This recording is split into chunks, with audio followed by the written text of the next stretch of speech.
Okay,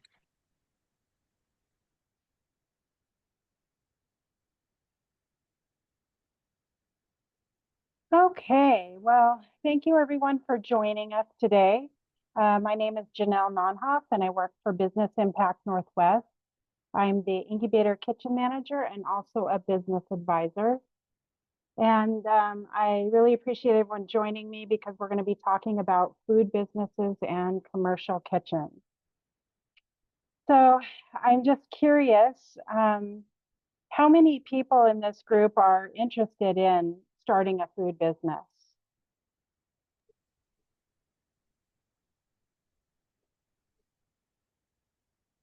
Um, and how many people are interested in getting a commercial or a cottage food permit?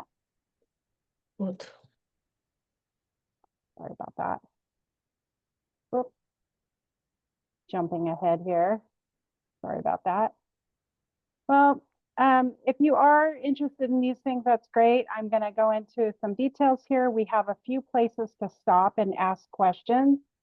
So if you have a burning question, you can either put it into the chat or you can just go ahead and stop me in the middle of the conversation because I'm not so able to see your hands at this point. But we will have some places to answer questions and ask questions. So let's get going here and welcome to our class. A little bit about me, I've been in the culinary industry and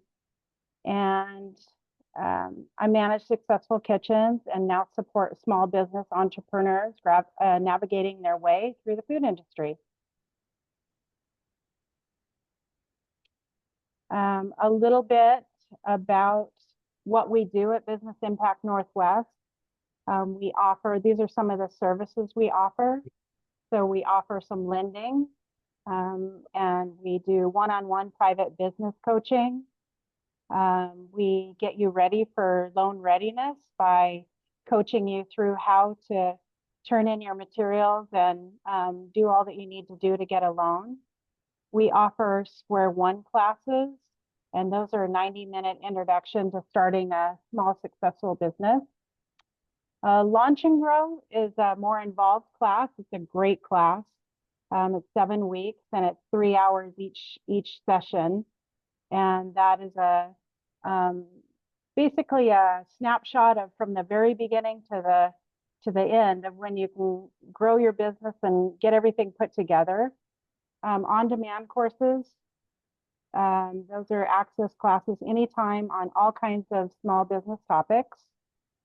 So that's just a snapshot of what we do and the services we provide.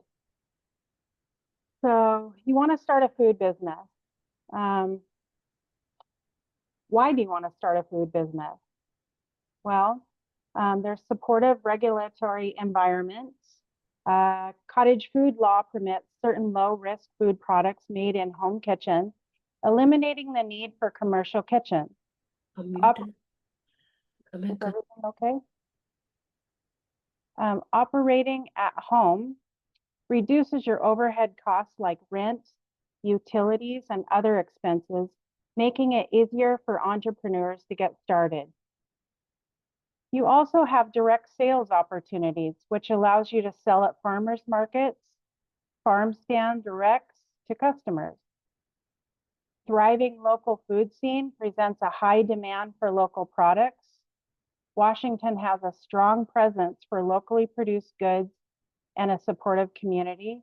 And finally, abundant resources and opportunities. Washington has a diverse agricultural industry with high quality ingredients. Washington also has a growing tourism, which includes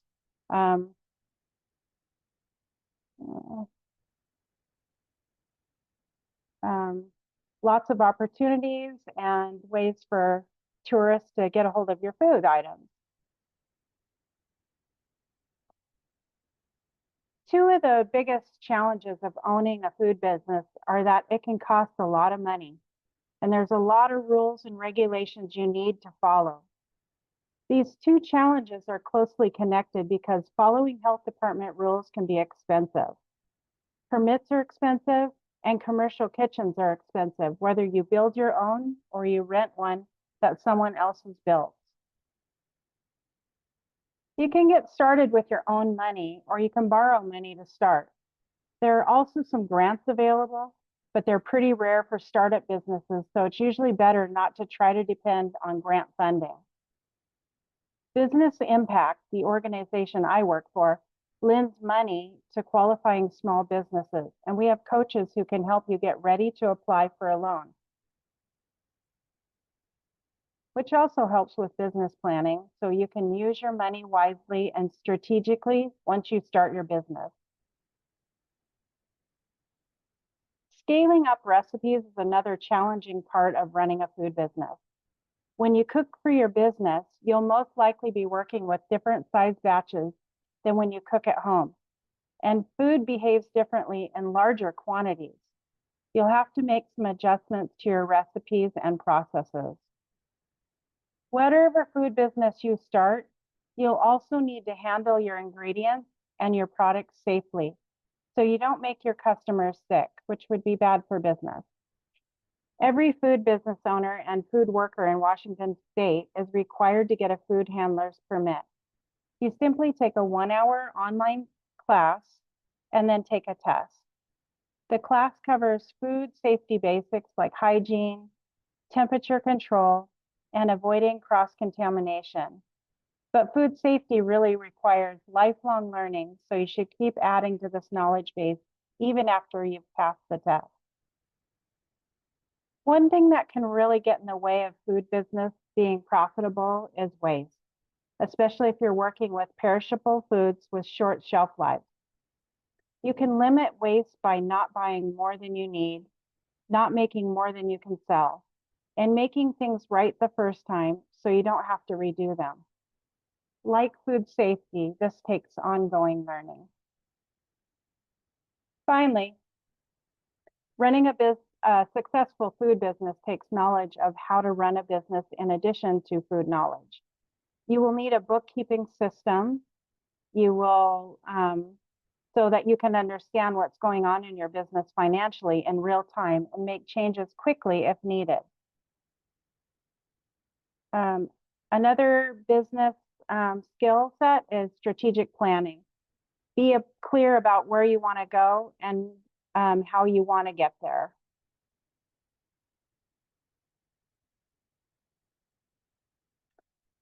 Here are some ways to set yourself up for success with a food business, even if you don't have a lot of money to get started. It's okay to start small. In fact, some business advisors think it's better to start with less money than you need than to go all in and make expensive mistakes.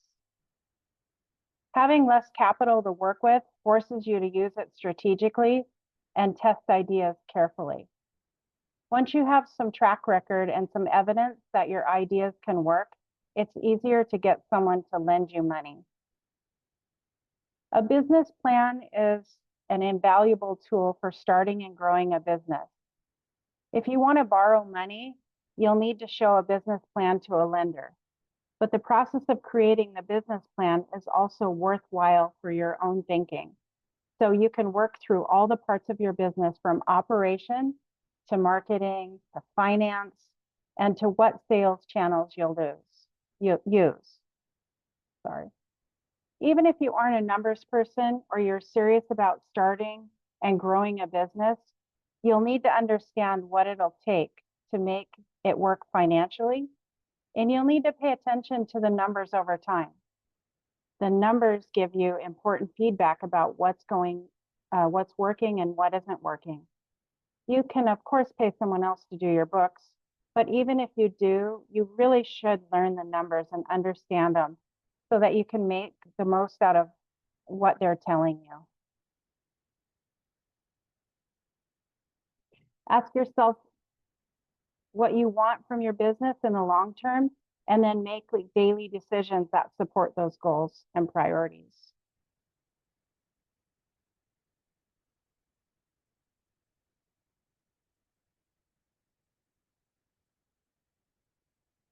How will you sell your food products? There's many different options. And most successful food Food businesses sell more through more than one sales channel. A sales channel is simply a way to sell your products. Using multiple sales channels sets you up to make changes quickly if things change, like the economy slowing down or people staying away from restaurants, like what happened during COVID. A restaurant can be large or small, or fancy or simple. It depends on what you want, what you do well, and what you can afford. If you do catering, you don't have the expense of staffing a full-time restaurant, but your business may be less consistent because you may not have catering clients every day or every week. Having a food truck gives you some flexibility with how and where you sell, but food trucks can be expensive to set up and maintain, and your income will depend on whether you're able to get into really good locations. It costs less money to start selling at farmers markets, and it's also a great way to test ideas and how customers, respond to them. Like owning a food truck, selling at farmers markets depends on the weather, and most markets don't run year round. So you also need to figure out how to make a living during the off season. Selling online allows you to reach a wider range of customers, but it can come with its own challenges. If you're a new business, it may be hard to get customers to find you. And it's hard to sell refrigerated or frozen products online if you need to ship them, because the ice packs you use to keep the food cold are heavy, and that makes it expensive to ship. If you pay for the shipping, that cuts into your profit. If your customers pay for the shopping, it might inflate the price so much that they change their minds about buying. Another possible sales channel is direct home delivery, like a subscription meal service. That saves you the expense of staffing a brick and mortar store, though it adds the expense of doing deliveries, and it may take time to build up enough of a customer base to cover all your expenses. All of the sales channels I just mentioned are ways to sell directly to customers without the middleman. When you sell directly, you get to keep the whole purchase price. The customer pays $8 and you get $8, minus your business expenses, of course. But you sell directly, you also have to do a lot of extra work to get your products to your customers.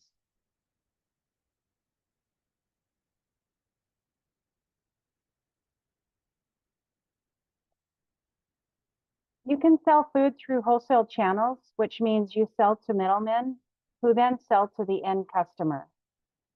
When you sell wholesale, you earn less per item than you would if you're selling directly to a customer, because the retailers who you sell your products to need to make need to make money, and they mark up their prices so they can earn a living too.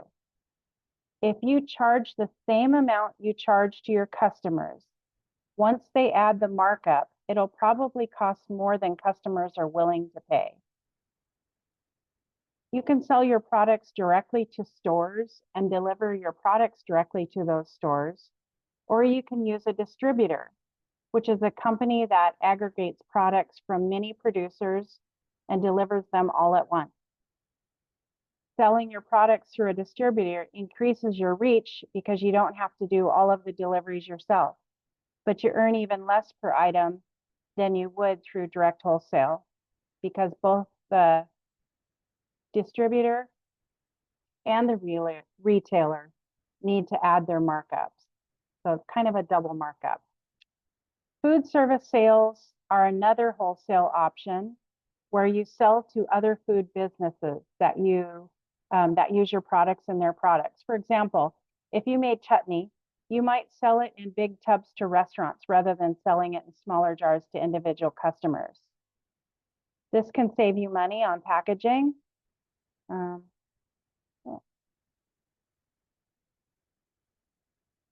Okay, question. I see a question in the chat. It says, what are the permits needed for catering? Yeah, so Usually the catering, you would get a catering permit. I'm in King County, so I mostly know King County and our state situations. I'm not sure where everyone is located, but in King County, the permitting process is very sort of like a gray area and it's tricky. So a lot of times it depends on how much you sell, like what your sales are and where you're selling. So sometimes a catering permit covers catering, even though you're not catering. But I would think a catering permit would be great for catering. It just depends on how much you're catering and where you're catering to. Like for instance, if you're catering to a private event that's not to the public, that would require an event permit and not a catering permit. If you're catering and you're working for a company and you're catering to the public that they're paying you to cater, that would be a catering permit. Somebody asked, so how do you apply for a catering permit? So you would go to the King County website, the King County Health Department website, and you would look up permitting, and you can look up the catering permit there. It also has a list of quite a few permits in that same website. They have food truck permitting, they have not cottage food is with WSDA, but they also have event permitting for like big fairs or Bite of Seattle, catering permits, a lot of different types of permitting. So they have the descriptions in each section of what would qualify for that type of permit. So you can read through those and they're pretty self-descriptive once you get into that section.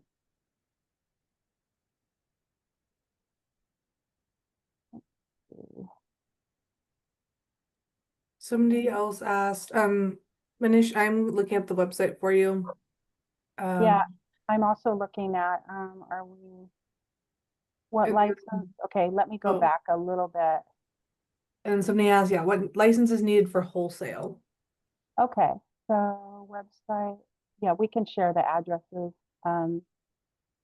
I can send an email out to, and your organizer can send that. I think that's what we'll do, Amanda, is at the very end, after we're done, we'll submit a email with all these websites, Okay. if that's okay. Yeah, Um, absolutely. So license for wholesale, that's going to be WSDA, and that's the Washington State Agricultural Department. That is a very long and confusing application. And that's one of the things that we do great at Business Impact Northwest. We offer the one-on-one coaching, and that is something that most likely you would need someone to walk you through, and that's what I do every day. It's a long license, and you need to have a commercial kitchen lined up before you apply for a wholesale permit, because you have to prove that you are in a kitchen. Probably to get in a kitchen, you need a wholesale license. So it's kind of a work in tandem. And so some of the requirements are that you have to have a product that you're already going to make. So you can't apply for a wholesale license if you don't have something already in mind. You have to have a process and a recipe ready to go, because the inspector, when they inspect you and give you your permit, they will need to walk through with you what you're doing, how you're doing it. And it's very sort of confusing with the wholesale permitting, because say you're making, we'll go through all of this a little bit later in the workshop here. And I'll get into some of these details about what type of wholesale, what you'll need in addition to a wholesale. If you'll need a recipe testing, if you'll need a processor's license, which works with vinegars and acidity levels. So I can just kind of stop on that question. I'll definitely explain that. Do you need a WSDA permit to sell other food businesses? Is there upper limit of net sales to which you can sell? So yes, if you're selling 35,000 or over, WSDA is the correct way to go. WSDA does not allow to sell meat products, so that you would be working with the USDA, the FDA, sorry, or USDA, and you would need to work with another permitting company that way. WSDA is agriculture, so I will also get into that a little bit later in the slides here. So I will explain all of this. But those are great questions, so thank you for asking those, and I hope I explain them here as we go along. And if I don't, we'll have another opportunity. Was that everyone? Did I miss anyone? Okay. Great questions. I love this. Okay. Hi, Is there one more? yes. Can you please explain for a home tiffin service or like, the everyday food, what sort of licenses or permits do you need if you want to operate it from home kitchen? Okay. Yeah, so I am going to go right into that. We're going to get into commercial kitchens and then we'll go into cottage food. So that's probably the biggest section of this because I know a lot of people want to make foods from home. So that'll be in the next section coming up. So cottage foods basics is coming right after this slide. So if I don't answer your question in that, we'll ask some more questions in just a little bit. Is that okay? Okay, thank you. Yeah. Okay. So whatever food business you start, you'll need a licensed commercial kitchen. Your kitchen options will depend on what you're making and how much of it you're making. A cottage kitchen can be a great way to get started if health department sees your products as relatively low risk and you're willing to start small. A shared commissary kitchen saves you the huge expense of building out a kitchen, though the ongoing cost may be just as expensive as paying rent on your own space. Building your own kitchen can be expensive, but it gives you room to grow. If you build a kitchen, you may even be able to convert part of your rent by renting it out to other people.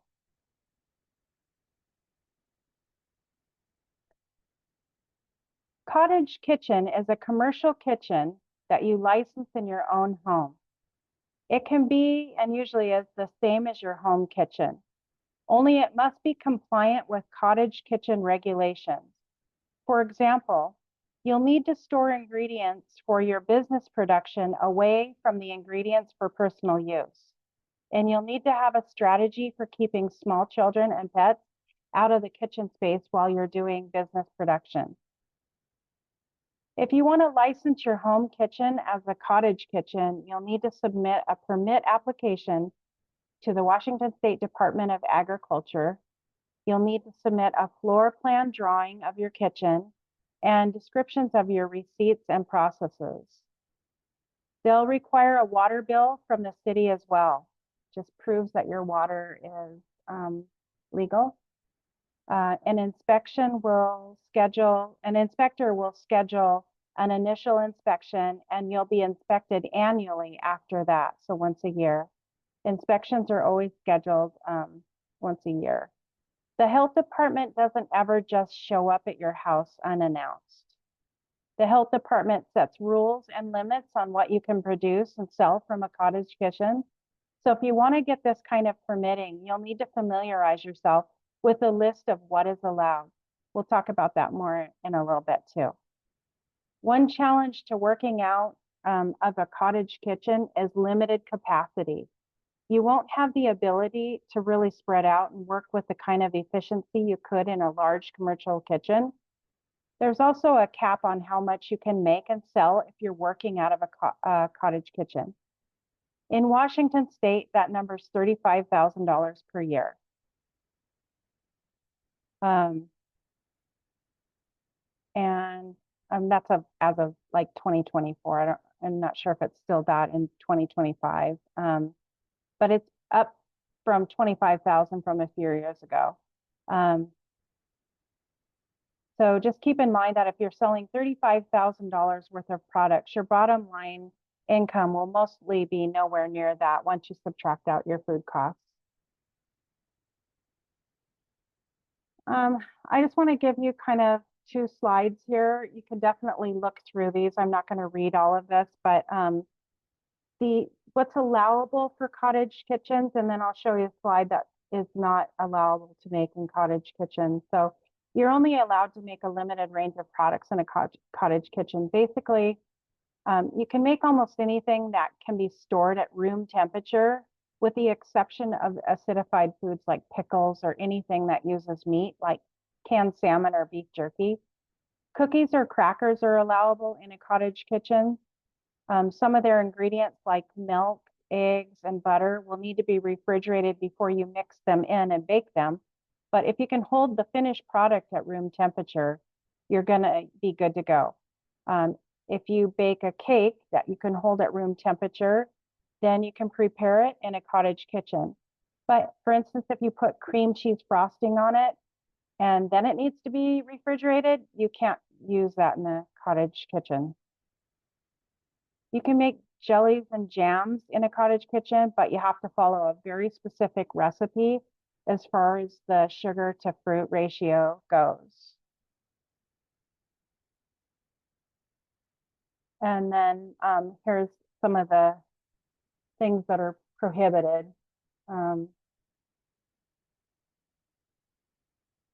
Obviously, meat and protein-based products, you can't.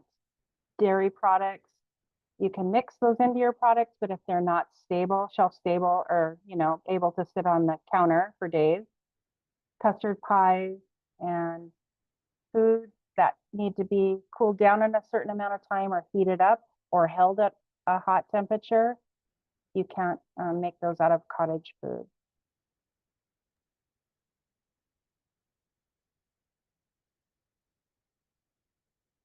Cottage kitchens, the health department limits the way you can sell your food if you're making it in a cottage kitchen. You can only sell cottage foods directly to the end customer or the people who buy and eat it themselves or buy it for gifts. Some farmers markets allow you to sell food that you make in a cottage kitchen, but other farmers markets don't allow it. That's something you can ask ahead of time. You can't wholesale anything that you make in a cottage kitchen, according to the rules in Washington State. You can sell your products online if you deliver them yourself. You also can't sell anything that you make in a cottage kitchen in Washington State across state lines. Shared kitchens. Another option that saves you startup costs is working from somebody else's kitchen. That can be a restaurant that doesn't use their kitchen 24/7 and wants to make some extra money renting out the space to other food businesses. Or it can be a shared commissary kitchen that's specifically set up for multiple users. Current rates for renting space in a commissary kitchen tend to be around $20 to $30 per hour and often depend on how much time you commit to on a regular basis. Rates go up or down as you use more hours if you're consistent about your kitchen schedule rather than popping in and out from time to time. Those rates may or may not include some storage space for your ingredients and finished products when you're actively using the kitchen. You'll most likely run into some space constraints and time constraints if you're using a shared commissary kitchen. There may be other people using the same space at the same time, so you're limited to a specific station, or you may be scrambling to finish to clean up, and by the end of the time you've booked. But shared kitchens tend to be straightforward, which is a big plus. Some things to look for in a commercial kitchen. First, ask whether the space makes sense for you and what you want. If your product is heavy, is it easy to move in and out? Does the layout work for what you're planning? If most of your work happens on a stovetop, it might not make sense to rent a space that's set up as a bakery, with ovens being the focus. Is the space set up for the permitting you'll need? Depending on what you're making and where you're selling it, you may need to be licensed by the county, the state, or even the federal government. If someone who's already working in a space is permitted by one of these agencies, pretty much tells you the space has what you need, that you'll need when you're getting permitted yourself. If it isn't already permitted for what you want to do, you may need to make some expensive upgrades. What kind of equipment does it have? If the equipment isn't just right for your business, can you make it work without losing too much efficiency? If you plan to bring in equipment, is there enough space and electrical capacity to run the equipment you want to bring in? Will the landlord or owner approve it? How about the price? Can you afford the rent? If you can't afford it, it is likely that you'll be able to afford it soon. Most businesses don't bring in enough money right away to pay for all of the operating costs, but every business should have a path towards profitability, a plan for growth that will set you up for your business to be self-sufficient before you run out of money. How about the landlord? Do they seem like someone you can work with? Do they take your concerns seriously? You see any red flags, that might not be the right place for you.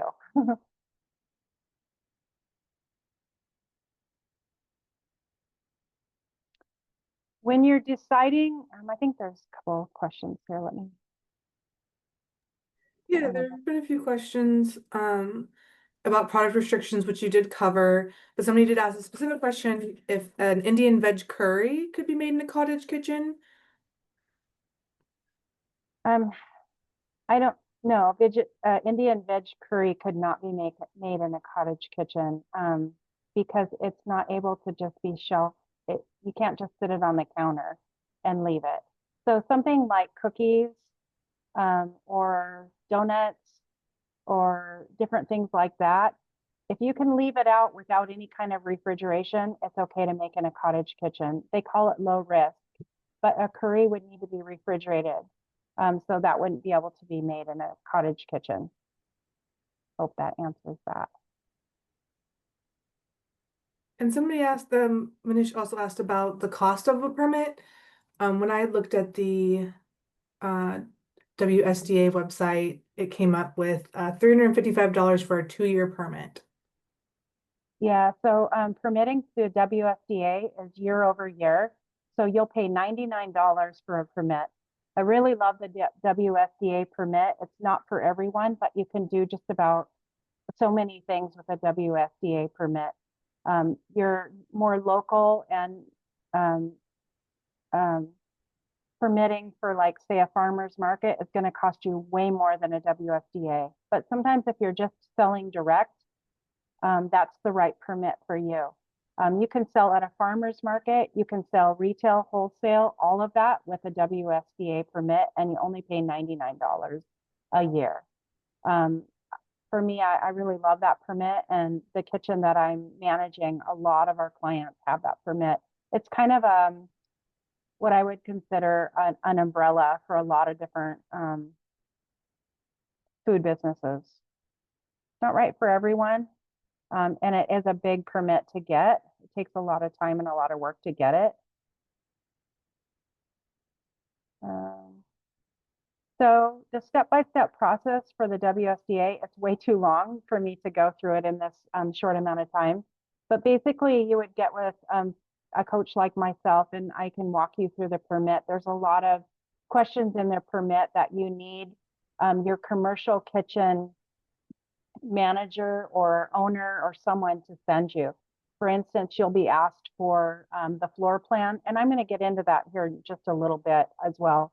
But floor plan, they'll ask you for your chemical use, so any chemicals that are used, and there's a couple other things, but the owner of a commercial kitchen should have all those things for you. Like we will, if you work with us, for instance, we'll just send all those to you.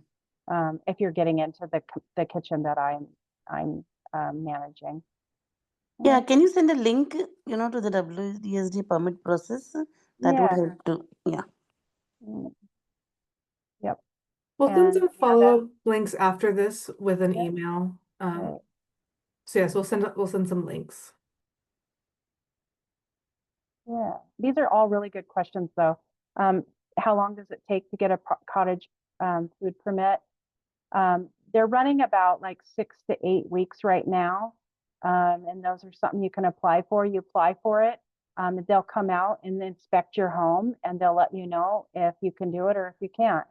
But remember, your food has to be low risk and shelf stable.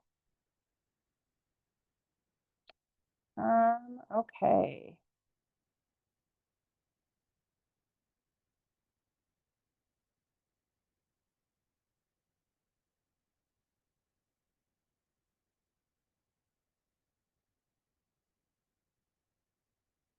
Making sure.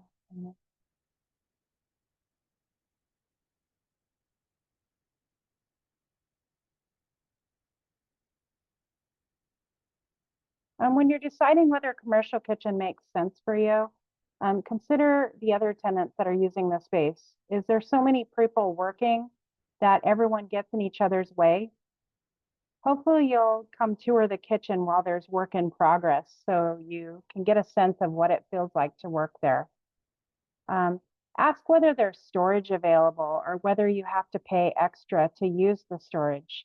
Is there space for you in the refrigerator and freezer if you need refrigerated and frozen storage? If there's no storage, you'll have to make other arrangements for storing your products, and that may cost extra and require additional permitting. Finally, what kind of lease commitment does the landlord want? Does that make sense for you? It's really unlikely that you'll find everything you want and need in a shared kitchen rental. But if you go into the conversation knowing what's important to you, you're most likely to find what you want and be successful. So we just kind of went through questions. Is there any other? Yeah, there is one more question. What type of permits is required for home-based food businesses? Home-based They food wanted, business is a cottage food permit.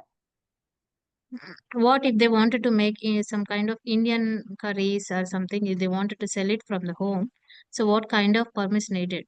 I mean, is they definitely needed to have the commercial kitchen Yeah, or you something can't else? sell curry from a home.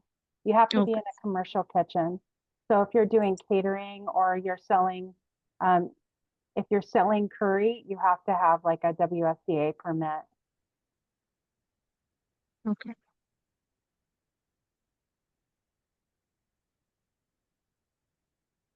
Yeah, it's not allowed because it's time temperature controlled. So cottage food is really about things that don't have the time temperature control. We went through that slide about if you need to heat it up or heat it down, that's not a cottage food permit. At what point do you get the permit before you start any baking, or can you test the product? You can definitely test products. That's what I always encourage people to do. Any clients that we work with, we encourage people to test a recipe, taste it, work with it, make sure you can get your recipe down and you feel confident about the recipe. And depending on what you're making, if you were making loaves of bread, for instance, that's definitely a cottage food permit. And you can sell that at farmers markets. You can sell it direct to customers. But if you're making anything like a curry, you have to get different permitting than a cottage food permit. So is it, I mean, it's just random question. Is there any way they can make commercial kitchen in the garage itself, it's whatever the inputs is there, they can make it in the garage and they can sell the food? Yeah, so you can build out your own garage. It's a very lengthy process, and you have to get WSDA involved with that. If you're making food that doesn't involve meat, the WSDA would be involved. Also, King County would get involved if you're in the King County area, depending on what you're making and how you're selling it. They would come out, do an inspection, and it's a very lengthy process and it can be very expensive. And I'm going to talk about that here in just a minute. But Yeah. yeah, it's not easy to do. So, Anybody has any questions, please drop, can message in the chat. I just want to touch really quick about business impact commissary kitchen at 21 acres. Business Impact Northwest manages a commercial kitchen at 21 acres in Woodinville, Washington. It's an agricultural and sustainable education center located on 21 acres of farmland. If you qualify and participate in the 12-month program, you get free use of the kitchen for the first 3 months and below market rate on kitchen space after that initial period. To be eligible for the kitchen space, you'll participate in a program that includes monthly individualized coaching and monthly cohort classes with the other business owners participating in the program. There's some limitations because 21 acres is an agricultural zone, so their zoning only allows you to use the kitchen for certain types of products. The food products, you must have at least 60% locally sourced ingredients.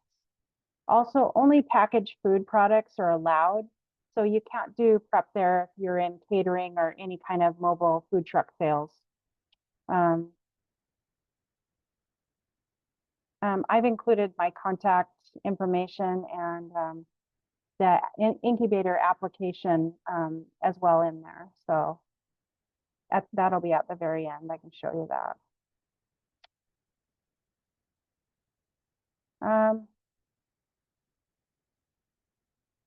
So this kitchen is located, like I said, in Woodinville, and I think I already went through this.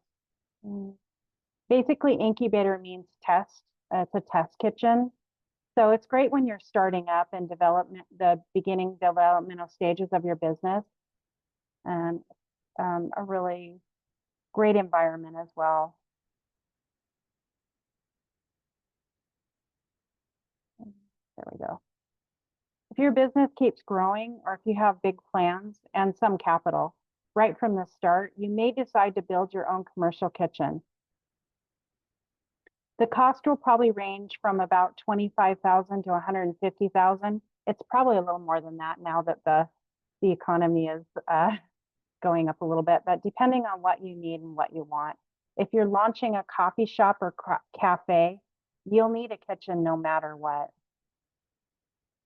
Setting up the infrastructure for installing your equipment is usually the most expensive part of a kitchen build out. You may be able to pick up a 3-compartment sink for about $1,000, but installing the plumbing to hook it up can cost 10 times that amount. If you can find a place that's already been a commercial kitchen, you can usually save a ton of time and money by hooking up existing infrastructure. Ventilation can be the most expensive part of a commercial kitchen build out, though you can save money there by finding a space in a 1-story building. Ventilation systems need to vent a certain number of feet from neighboring businesses. So if your kitchen's on the ground floor of a 6-story building, your ventilation will need to go up all 6 stories and then over and away from the neighbors. It's not uncommon for that cost to be as much as your build out expenses combined. Once you get your kitchen built, it can be a game changer as far as your business operations and quality of life. It'll give you room to grow, and you'll have access 24/7 without having to sign up or watch the clock. The licensing and permitting that you'll need for your food business depends on what you're making and who you're selling it to. For cottage kitchen permitting, health departments identify different categories and levels of risk. Those risk levels determine what you can do with any type of license or permit and which agency will be responsible for inspecting you. Health department permitting also depends on what sales channels you use to reach your customers. If you use multiple sales channels, you will most likely be required to permit by multiple agencies. Direct retail. There are no intermediaries between you and your customers. Examples include a farmer's market, cafe, restaurant, direct home delivery or online sales. That's generally permitted by your county health department. Catering is also in there, King County. Generally permitted by King County. And although if you're taking orders online and shipping your product to another state, that can get trickier. County health permits tend to be quick but expensive. If you're getting a catering permit, building out a food truck or a food cart, or building out a full kitchen, you'll need to submit a plan review, which can take a few weeks or even a few months to process. A food cart permit in Washington can be more than $2,000 for startup. Part of that $2,000 is $1,000 for a one-time plan review and $1,000 for the annual permit. And that's as of just a couple of weeks ago that I learned that information. If you're planning to sell your products wholesale, that is, through a middleman who gets them to the final customer, you'll need to be permitted by your state agricultural department, that's WSDA. That application is long and confusing, but we're here to help you with it if you need. A State Department of Agricultural permit application can take a few weeks or a few months. Right now, I think they're running about 12 weeks. And you really shouldn't start producing and selling until you've received your final approval and inspection. On the bright side, wholesale kitchens permits tend to be inexpensive, roughly $100 for an entire year. The major downside of state permitting is that you can't produce anything with more than 3% raw meat or 2% cooked meat. Take a look at the chat here really quick. How are we doing on time, Amanda? Sarisha, how are we doing on time? It looks like we have about 10 more minutes. Do people have a few minutes to stay after, or? I'm just getting really close to the end here, but I want to make sure I get the questions in. Yeah, it looks like some of the questions we're asking, or are the rules the same for King and Pierce County? Yeah, I mean, Washington State is the WSDA. So the WSDA is the same because it's Washington State. King and Pierce County are different. So you would have to look into Pierce County. I don't imagine they're wildly different, but they are different. But WSDA is for the whole state. Hope that And helps. then another question is, there's some confusion around Indian food. If an Indian food doesn't involve curry, can they be made in the kitchen at home? I need clarification. So depending on, like if you're saying vegetable curry, or if you're saying chicken curry, or I'm not exactly sure which recipe, but that's something that can't be made at home because it's not like, it can't sit on the shelf. It has to be heated and cooled. So it sounds like the parameters are, if the Indian food that is being made needs to be heated or cooled afterwards, after it's already been made, depends on if it can be made at home. So if it's a Indian baked good, for instance, Yep. that could possibly be made in a commercial, or sorry, in a home cottage Yes. kitchen. But So if it's something that needs to be refrigerated afterwards to remain fresh or stable, or before, like, unless it's going to go bad, then it cannot be made in a cottage food kitchen. exactly. I hope that clears it up. I know it's very confusing. It's confusing sometimes even for me, and I do this every day. So I hope that helps. Just a little bit about working with the health department. When you work with the health department, it's useful to keep in mind that the landscape's very confusing. Most health inspectors understand this because there's multiple agencies permitting multiple types of food production. Even health inspectors from one agency don't necessarily, know the nuances of permitting in other agencies. In fact, if you ask one county health inspector about a state regulation or vice versa, they might give you two different answers. Learn as much as you can about what's required and get the permits you think you need. Try not to get so stuck on understanding the permit requirements that you prevent yourself from launching. Health inspectors tend to be orientated much more towards education than enforcement. So unless you're doing something really dangerous, like showing up to an event without hand washing station or your food held at 100 degrees, treat health inspectors as consultants. They don't want anyone to get sick, and neither do you. So the health inspectors are generally open to teaching you and educating you and helping you move forward. So that is pretty much everything. There's a question, it wasn't food-based, but it was about to do embroidery or on other fabric type businesses, should this person get a license in Washington?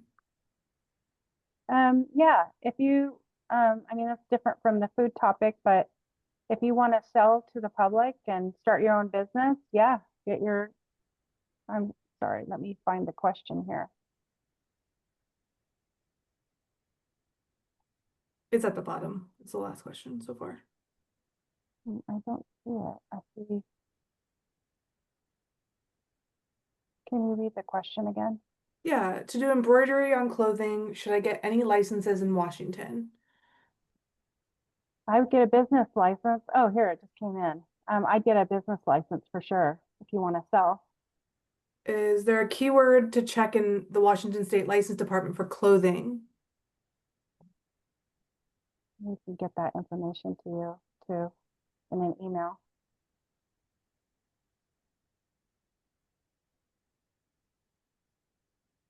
Yeah, it sounds like Suresha's Yeah, gonna follow up about yeah, that. I can work with Devi, I can work with you, how to apply the license. Please email me all these questions. I can, I'll sit with you 1 hour. Yeah, so I just So want to open it up for additional questions. yeah, if you have any food related questions, please ask here. If you have a different kind of, questions, you can email me. I can always connect with you.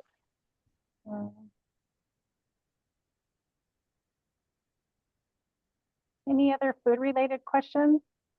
You've all been asking really great questions, and I know it's very confusing, but I'm here to try to help answer some of those questions, and can also reach out to me. My email address is here as well, and I can, and remember, our business coaching is free. So that's something you could sign up for as well. And you can get on my calendar and we could meet and I can talk through in more detail some of these questions you might have. Happy to do that.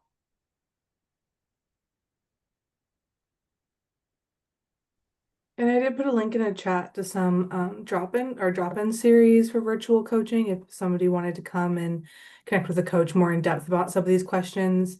It's easier to sign up for drop-in coaching than it is to register for all of our services. So if you're just wanting to drop in and ask a few questions, there is a link in the chat for you to sign up, and it takes you directly to Calendly so you can choose the virtual session. The virtual sessions are held over the phone. Yeah, great. And Amanda, do you have any link, if it is possibly available, people can look for that commercial kitchen, shared commercial kitchen. A link They specifically can for the rent it what? out. Yeah, they can rent it out and do business. Do you have any link is available? So they can go through that based on that zip code and, Yeah. they'll find all the shared commercial kitchens available. Yeah, King County does one, but that's only in King County. So that's really the only one I work with right now. Okay. There is, yeah, King County, maybe the other counties do it as well, but in King County, any commercial kitchen has to purchase a commercial kitchen license. So what they do is they put that on a map, and it's available to the public. So I know not everyone's in King County, and I know probably not every county has that requirement. But for King County, there's a list of like thousands of commercial kitchens. And I will say, there's also a lot of commercial kitchens that aren't on that list. So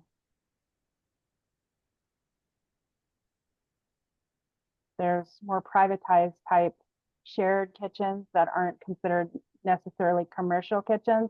We have plenty of clients that reach out to like restaurant folks. Maybe they only serve dinner for breakfast or at the restaurant. And so somebody that's doing pastries or baking, they might ask that business owner if they can get in during the early morning hours and do their pastry baking.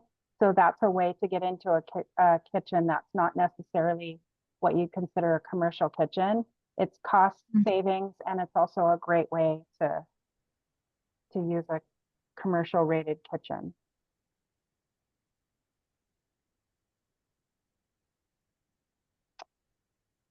Does anybody have any questions? You can unmute and ask questions to Jainal directly.